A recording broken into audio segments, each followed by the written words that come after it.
BBAలో university second rank, third rank సాధించడం Sun international విద్యార్థులకే సాధ్యం. చంద్రబాబు కేబినెట్ లో సీనియర్లకు స్థానం దక్కకపోవడంపై పలువురు విస్మయం వ్యక్తం చేశారు. కేబినెట్ కూర్పు పాత కొత్తల మేలు కలయికగా ఉందన్న అభిప్రాయం వ్యక్తమవుతున్నప్పటికీ పార్టీకి కష్టకాలంలో అండగా నిలిచి జగన్ సర్కార్ వేధింపులను ఎదుర్కొని కేసుల్లో ఇరుక్కొని పోరాడిన అయ్యన్న పాత్రుడు వంటి వారికి కూడా స్థానం లేకపోవడం ఏమిటన్న ఆశ్చర్యం మాత్రం పలువురిలో వ్యక్తమైంది. అలాగే 7 సార్లు ఎమ్మెల్యేగా ఎన్నికైన గోరంట్ల బుచ్చయ్య చౌదరి, రాష్ట్రంలోనే అత్యధిక మెజారిటీ సాధించిన గాజువాక ఎమ్మెల్యే పల్లా శ్రీనివాసరావుకు, అదేవిధంగా పరిటాల సునీత, యనమల రామకృష్ణుడు వంటి వారికి స్థానం లేకపోవడంపై పలువురు విస్మయం వ్యక్తం చేశారు.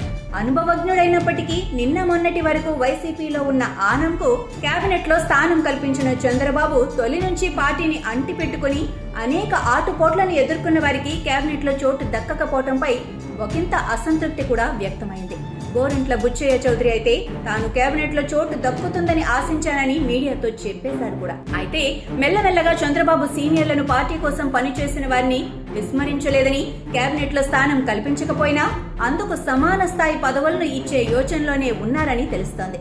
ఇప్పటికే గాజువాక ఎమ్మెల్యే పల్లాకు తెలుగుదేశం ఆంధ్రప్రదేశ్ అధ్యక్ష పదవి బాధ్యత ఇచ్చారు. అలాగే యనమల రామకృష్ణుడిని ఏదో ఒక రాష్ట్రానికి గవర్నర్ గా పంపించే యోచన ఉందని, ఈ మేరకు ఇప్పటికే బీజేపీ అగ్రనాయకత్వంతో చర్చలు కూడా జరిగాయని విశ్వసనీయంగా తెలుస్తోంది. అలాగే మరో సీనియర్ నేత పూసపాటి అశోక్ గజపతిరాజుకు టీటీడీ చైర్మన్ పదవి లేదా గవర్నర్ గా పంపించే యోచన ఉందని అంటున్నారు.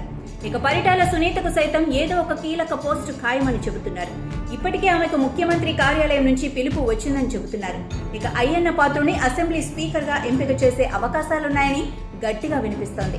అదేవిధంగా గోరంట్ల బుచ్చయ్య చౌదరికి కూడా ఆయన స్థాయికి తగ్గట్లుగా, ఆయన గౌరవానికి భంగం వాటిల్లకుండా ఏదో ఒక కీలకమైన పోస్ట్ ఇచ్చే అవకాశాలు మెండుగా ఉన్నాయని పార్టీ వర్గాలు భావిస్తున్నాయి.